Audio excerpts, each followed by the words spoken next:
Welcome to the Hey Soul Sister podcast, where Mel Histon will guide you through life's big questions and bring you one step closer to doing this crazy journey as best you can. Hey Soul Sisters, do you ever pee yourself? Okay, I'm going to be honest, I pee myself from time to time. When I do star jumps at the gym, when I jump on a trampoline, pretty much every time I cough or sneeze. I had a bad cold a few weeks ago, so I pee myself multiple times a day. And I'm totally owning it. I'm like, do you know what? There's no point in trying to hide that. It's part of being a woman, especially after you've had kids. Just own that. But the cool thing is that today on Hey Soul Sister, via Zoom, I have one awesome woman who's had some of those problems herself, but she's gone on to create an amazing and successful business providing the answer for us all. It's called Moddybody. I love that name. And Moddybody is a sustainable underwear designed especially for girls like us, girls who may suffer from a bit of wee leakage or heavy periods. So it's leak-proof and life-proof. It's awesome. Kristy Chong, thank you so much. Number one, thank you for creating Moddybody, but thanks so much for coming on Hey Soul Sister. Thanks for having me, Mel. Tell me, like so many of us girls, do you have your own leaky, wee or period stories? I do. Obviously, that was the whole reason for Moddybody, because of my own personal story. You know, my periods hadn't long returned and I started to suffer some light bladder leaks as a mum of two. But one of my stories was I was living in Seattle and I had a trolley full of food and my two kids, and I realized that, you know, I was about to pee myself. So I dropped the food and grabbed the kids and I'm running around desperately to find a bathroom, knowing there isn't. And yeah, I had a leak and I'm like, let's get out of here because that's not good. Yeah. So, yes, you know, it was all those little moments that led me to the Moddybody brand and the product. I was actually really surprised. I mean, I've only given birth to one child biologically from my body. I'm a mum of four, but one came out, my vag. And I go, it's seriously only one child, but it is enough that I'm like at the gyms when they go do the star jumps, I literally have to do these funny little ones to the side because and the guy instructor's like, what are you doing? I'm like, you don't understand. I literally will like pee myself. It's so hard. You're right that no one really tells you how much impact it has on your body having a baby. It's so on so many levels, mental and physical. Oh, absolutely. And do you know what? On Hey Soul Sister last year, I had a young physiotherapist, and her core business is actually helping women with their vaginas who have prolapses or have the leakage. So it is such a common problem. Yeah. So I love that you've done something about it, and you know that we can talk about it so that women don't feel ashamed and that they know they're not alone. Yeah. Yeah, because the journey you go on, and you can repair, a lot of women can repair their bodies. So yeah, absolutely. So tell us, when did you come up with the idea to actually do something about it, to create Moddybody? Yeah, so it was back in 2011 and I had moved to Seattle with a 5-month-old and a 2.5-year-old. And then, you know, a year into it, I decided to train for a marathon, as you do. And I one of those training runs, I had a leak, my periods, I had sweat, you know, and I was like, oh, you know, this is crap. These undies, they don't do anything. And I think the environment I was in, being Seattle, was a very big tech city, and it's also a very sustainable city, very organic. And yeah, I just thought I've got to do something about this. I've got to create something better for women. One that I felt more dignified, like I would make me feel better about myself from being more stylish and comfortable, but actually one that was better for the environment. So yeah, that's when it all came about. And you know, a couple of years later, I launched it into the market. So what was the very first step, like the very first thing that you did? The very first thing I did after I had the idea was speak to my husband about it. Actually, what do you think of this idea for this, you know, reusable line of, you know, really cool looking undies? And he went, I think it's not a bad idea. I mean, he's in the medical world, so he is quite, you know, comfortable with talking about bodily leaks. And he said, if you're going to do it, though, you must take a scientific approach. And I did. And that stayed with the Moddybody business from the day one, where we always get all of our products internally verified and also independently verified against their claims. Yeah, yeah. And so did you start kind of drawing sketches yourself, or did you kind of go out and find like a manufacturing agent, or like what did you do to kind of get going? Yeah, so I actually did a lot of it myself. So I started with doing a whole market research with friends and family to make sure, was there a need for this product beyond me? And yes, there was. And then I did, back then you Google research, picked up a book from the library, believe it or not, patent researchers, and I just started making calls. So calls to fabric companies, calls to chemical engineers, and each of those people, when they couldn't help, I'd say, can you put me in touch with somebody else who can help me? And they did. So that was all the tech side, and really where I started was definitely in the fibre tech. After I had that sort of comfortable, I would get these pieces of fibres and sew them into my own underpants. That's how I was testing it. So it was all self-testing, self-trialing. And after that, I was about finding people to help me with some of the designs. I found a pattern maker, and then I created the patterns myself. So I'd be there in the bedroom, cutting the patterns up, trimming the little gusset areas. A lot of it was self-made. I'd even dyed my own elastics at the very beginning. So don't recommend that. Don't recommend it. Yeah. Do you know what I love though? So 5.5 years ago, I founded a charity called Got Your Back, Sista. And so we help women and children who've escaped domestic violence. And I started from home, and I started that first year pretty much doing everything myself. And I love it when you do things from the ground up like that. You learn so much about yourself. You get a really good appreciation for the process. And I think it sets you in good stead for, growing and learning as you grow your organisation. Absolutely agree. I feel so happy I did it that way. And I'm also quite happy that we did it. We obviously took money off our mortgage at the time to finance, some of the stuff that we needed to get the business off the ground, the photography, the website, the stock. Produce the stock, and I'm glad that I didn't take on additional funding as well, because it really gave you appreciation for the money you were spending and how to spend it more wisely. And I think we've carried that through our business now. So yeah. And it gives you good control then, like it's your baby. Yes, absolutely, it is. Yeah, I look. We could have probably grown quicker. You can do it other ways. You could grow quicker, but for me, this was right, especially being my first, business venture. Want to save your soul? Review us on Apple Podcast. Now tell us, how does it work? Like the material, the gussets, how does that all work? Very simply. So any moisture, periods, pee, discharge, sweat, breast milk, whatever garment you're wearing, it basically lands on the top layer. It's quickly wicked through. So with our garment, you stay very dry. To an absorbent middle layer, it's totally antimicrobial, so it kills any odour. And then you've got a waterproof barrier that prevents it going through to your clothes. So it locks the fluid the way for the time it has to be. Once it goes into the wash, the amazing thing is it releases that, and then you can dry them, hang to dry and wear again. And, you've got a couple of good years use out of them. I love it. Do you know what? I was at a cafe, I think about 18 months ago, and I was sitting there and I had a tampon in and my period totally leaked through. And when I got up to leave the cafe, oh my God, I had the big bloody stain between my legs. Oh my God, I was so embarrassed. I was like a handbag in the front of my crotch, and I got my jacket and tied it around my waist. And I was like, I'm like going, oh my God, in my 40s, I'm still dealing with like leaky tampons and that sort of thing. And I love that I've heard about Moddybody. And you know what's funny? I was talking to my girlfriend the other day. She's got a 14-year-old daughter who has polycystic ovaries. So she's got quite heavy periods. And I said, oh, actually, I've got Kristy Chong. She's coming on. Hey, Soul Sister, really looking forward to meeting her and chatting with her. She created Moddybody. And she goes, oh, yeah, that's what Jess uses.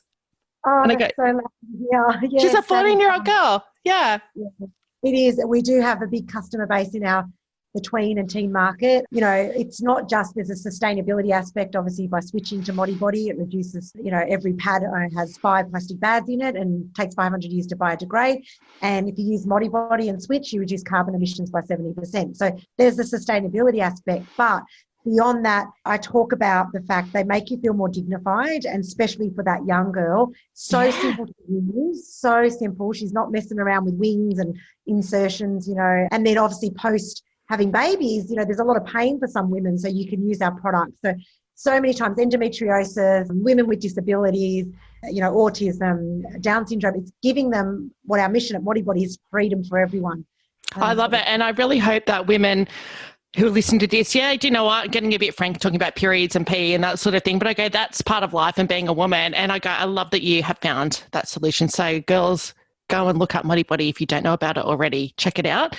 So Kristy, you're now an international brand. Was that what you set out to achieve? Like when you were setting up Moddybody and you're at home and you're looking at fabrics and speaking to different people about patterns and things, were you thinking like global domination then, or were you just kind of like each day at a time? Definitely each day at a time. At the very beginning, it was simply an idea that I couldn't let go of. And, I sort of became quite obsessed with finding the solution to this problem that I was having, and for the friends and family that I felt needed it.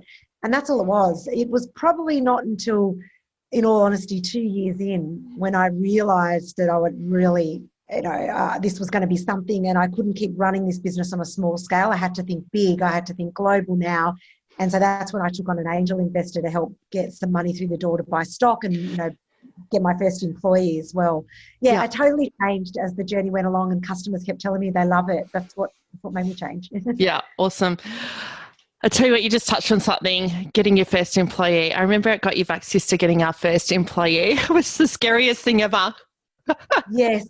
That interview process, I went through about 4 interviews with and that employee, I had some casuals, but the main employee, my full-time employee, she's been with me and she still is. So it's nice to know. Yeah, absolutely. And I think you're right, because I remember feeling that was such a massive leap, because I'd had a couple of like contract assistants kind of help out a few hours a week, but it was like, no, actually it's time for an employee. And same, it's like, it feels like such a big leap, but it was the best decision that I ever made. And it was like, so funny. It's like that's when you go the next step as well. Yeah, absolutely. You're so right. It really does. You sort of just go, oh my gosh, now I can go and focus on here and grow over here. It was such a welcome relief to have her come into the business. Did you have any problems letting go? Because I know I certainly have had that, like in terms of like, but I used to do that. Okay, now I've got to hand that to you to do. You know what I mean? It's like that whole letting go and trusting somebody else can do it. Yeah, I find it goes through a process with me. They've got to earn their worth as well. Yeah, I don't have a problem with letting go. I just need to make sure that person's the right person that I'm handing it over to. I don't think I'd be here if I did have too much of a problem with letting go. Yeah, that's true. It's been really interesting. I've seriously gone and had mindfulness sessions with my mindfulness guru, Charlotte, just to go, okay, I've got to change my thinking around this. It's okay to let things go. Anyways, that's been part of my journey. Not on you, but that's self-awareness. And, self-awareness, I believe, is a big part of success as well, when you're able to recognize your weaknesses as well as your strengths and act on them. So, yeah, I think that's a good thing. Yeah. Let's get soulful on social media. Search the Sista Code Facebook page and follow us on Instagram. A few years ago, I was at a conference and there's a company, I think they were based out of Melbourne, called Vino Mofo. So have you heard of those guys? Yeah. Yes. One of the founders was talking and he was telling the story about creating Vino Mofo, and, he went into quite a lot of detail, and he said that they were just kind of getting off the ground, and competitors, and like big competitors, really started to mess with them and contacted their suppliers and things, and got really quite unscrupulous in terms of, underhanded competitiveness. And, and I love that they were really frank about that, because not everything is always smooth sailing, and again, that's how we learn and grow, is that we go, okay, well, this was a really challenging time. How do we get through that? Have you come up against any of that, like aggressive competitors or any challenges that, have kind of maybe set you back a bit, but you've been able to overcome?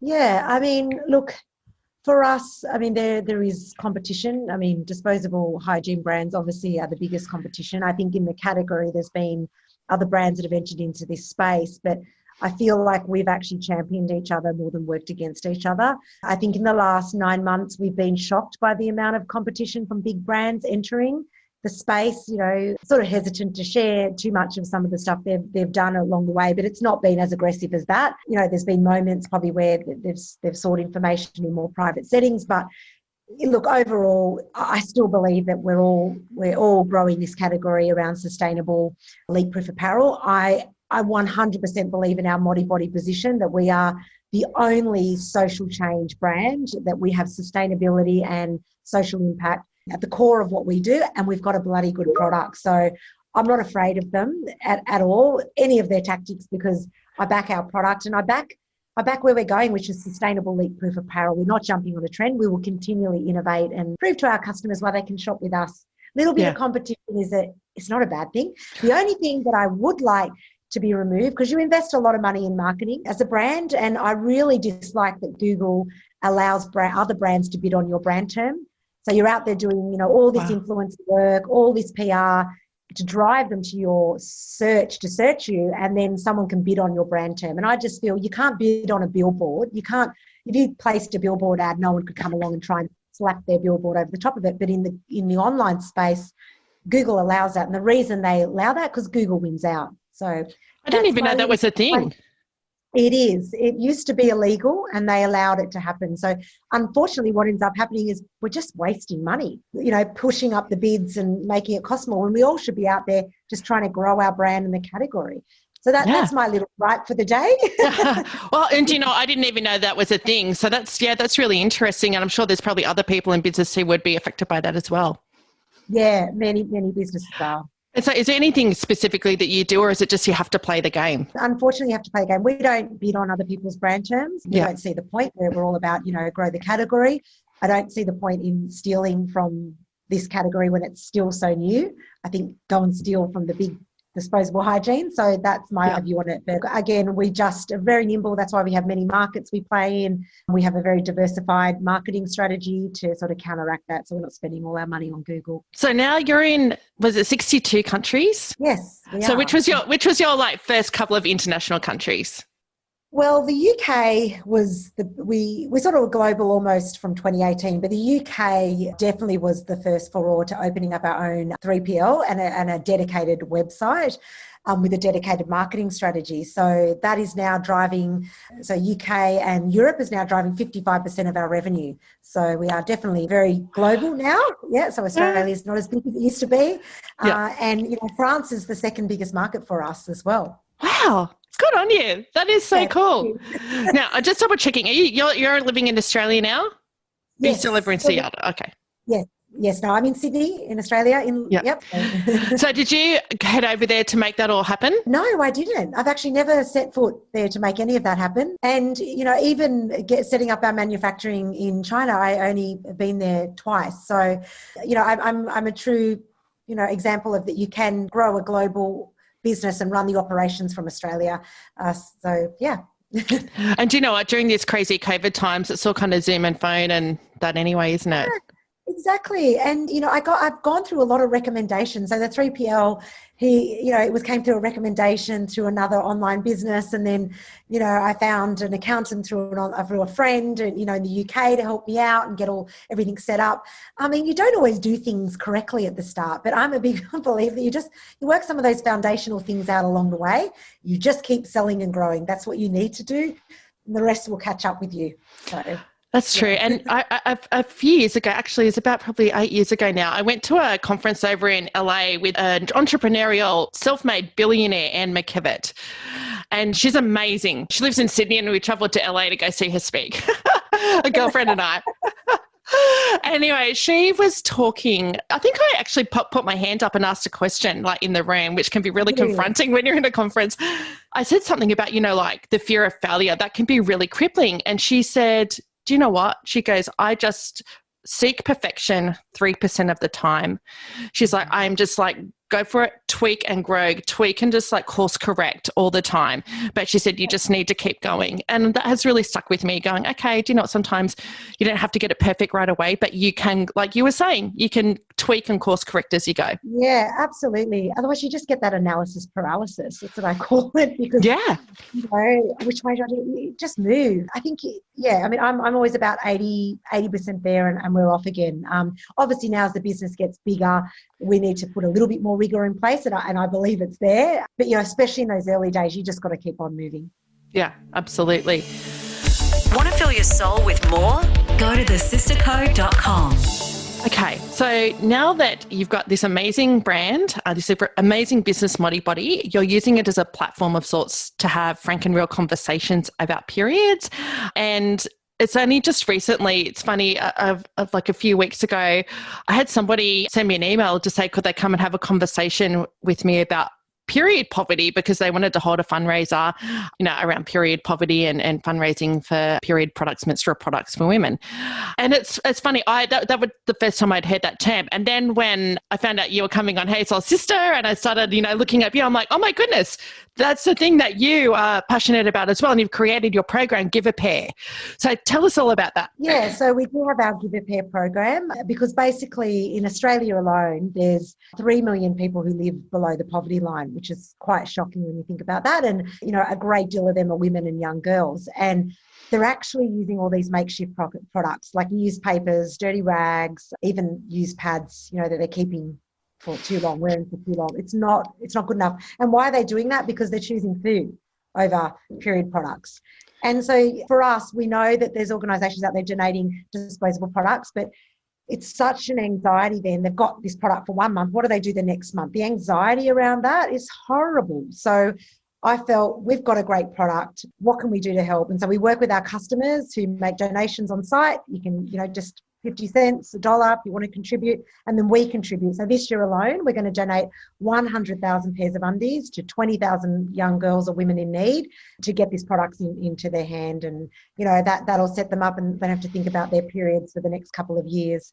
And that's something we're continually growing. And for us, it's about the measured impact. So we're not just giving this product away. We actually are following up and reviewing how it has impacted their life. That's so important to me. Everything we do at Moddybody, I go back to that science. I want to make sure it works, or it changes, or it has the impact, or it has the validity, because it comes back to that authentic brand that we are. Being transparent. I think it's just my own, belief system that I apply to the brand. Well, and I love that. And I go, that's, to me, that fills your soul, giving back and helping others, especially when you've reached a level of doing well. That's the soulfulness, that's the joy in life, is actually Absolutely. Being able to give back and help others. Really is. And, groups like Share the Dignity, Plan International, Mission Australia, we're so thankful because they have the resources on the ground to help us distribute these products. So it's great. Well, we should have a chat offline to see how we could help with Got Your Back Sister in terms of the women that we help. Because many of the women, actually the majority of the women who come through Got Your Back Sister are living on or below the poverty line because of the domestic violence they've experienced. So we should definitely have a chat about that offline. Yes, let's do that. We absolutely have that commitment. It's right up at our senior leadership team, the whole sustainability and social impact. So it filters all that organisation, including from me. We'd love to help. Thank you. I love it. I love it. Okay. How has Moddybody changed your life? That's a very good question. I don't get asked that question very often. So I suppose personally, I actually enjoy work.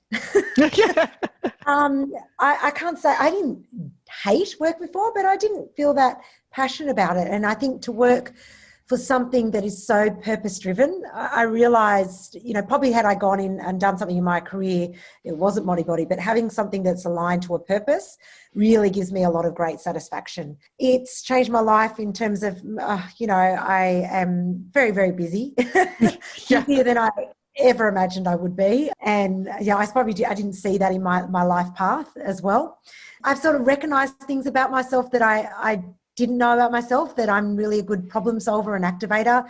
I've always thought myself as competitive, but what I've realised, I'm not so competitive about me as an individual. So I don't care about the self-promotion so much. I'm actually really competitive about building teams and the cohesiveness in my team moving projects forward. I actually get a lot of joy out of that. Yeah. So, that's sort of the few little things I've realised about myself, and maybe that I had more grit than I gave myself credit for. And I think most of us do. Some people look at me and go, I said, no, everyone can dig deep and everyone can do it. And I still don't like getting up early in the morning. So it's not like I'm up at 5 and I'm one of those routine, people in life. I'm not like that. Some days I'm not as motivated. So I just put the grit and I've got the purpose, and that gets me forward. And do you know what? I think the purpose gives you the grit. Yes, I agree. It does, doesn't it? Yeah, really when you're passionate about something, or you love something, and you know that you're doing something for a greater purpose than yourself, it does. It gives you the grit to keep going through like tough times. And I remember prior to Moddybody, I do remember hearing people say, oh, when you find your purpose. And I used to feel a little bit sad about that sometimes.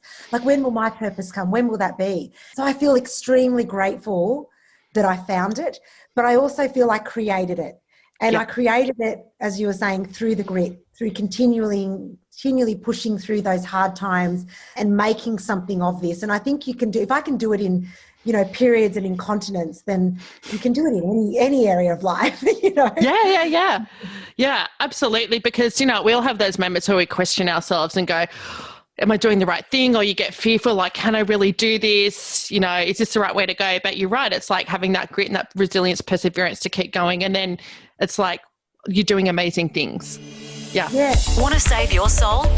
Review us on Apple Podcast. So you're a mum. What tips do you have for women who are like busy working mums? And I know right now during the lockdown, there's a lot of women who are actually kind of hold it all together at home, working from home and homeschooling and that sort of thing. But as a busy working mum, like, do you have any tips for women with their work-life balance, or just to keep it all going? Yeah, look, it's really, I as you said, especially during this time, because women still take the load of homeschooling, which is, partly out of nurture and nature who we are, and partly just because society hasn't quite moved forward and still value men in the workforce over women. But yeah, my tips are, just carve out a little bit of time for yourself. So I go for, a couple of runs, maybe not every week, but, I try most weeks to do it. But I'm not too hard on myself if I don't do it either. So I don't have unreasonable expectations. I just set a little bit of a goal for what I want from my own personal space and my own personal time. But yeah, be gentle and kinder on yourself if you don't quite hit that, but still have a little bit of a goal. Yeah. Do you have any other little self-care tips or self-nurture things that you do for yourself besides running and...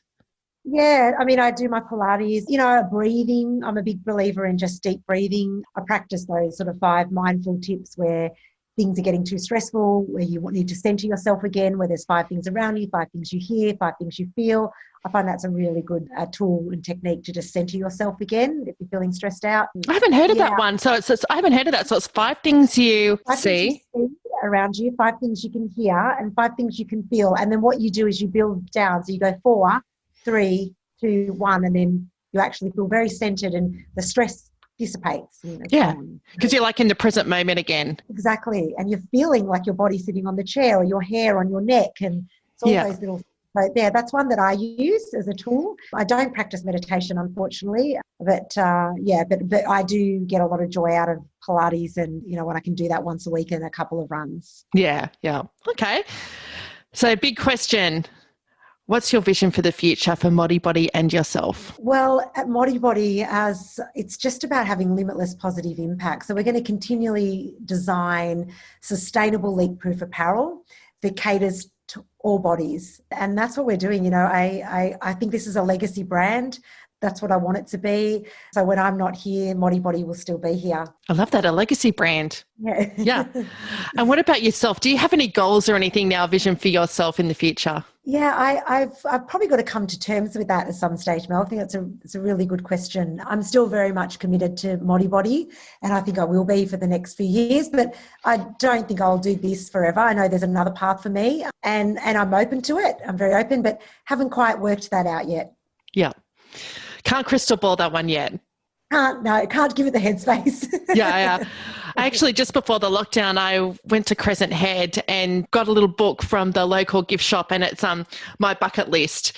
And so during the lockdown, I've been sitting there actually doing that, thinking, okay, and I'm not someone that plans too far into the future, but I go, it's really interesting to think, what are some of the cool things that I could do when we get past this and we go into the future? And I go, it's really interesting, all these things that pop up, and go, okay, I hadn't thought about that, but let's pop that on the list.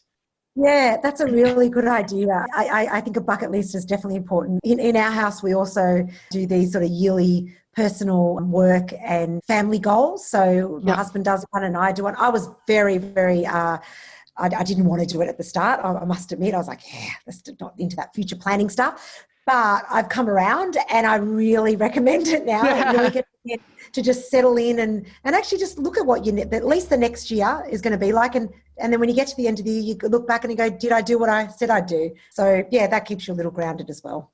Lovely. Okay, my friend. So how can people find Moddybody and find you? You can find Moddybody at moddybody.com, MODIBODI.com. Or you can follow us on all our social channels. I don't think there's one we're not on. We love social media. Yeah. And I mean, I'm on LinkedIn, so, you know, you're most welcome to connect with me. I just sent you a little request before. Yay. Excellent. Yes. Anyone can just, you know, and then if you've got a request or you want to work together with Moddybody, we're always looking for partnerships as well. Perfect. Well, thank you so much. I know you're a super busy lady and I really appreciate that you've given up your time during the lockdown to have a chat with me and share your story with all the soul sisters out there. Thanks for listening to Hey Soul Sister with Mel Histon. What would help you on your crazy life journey? Email Melissa at thesistercode.com.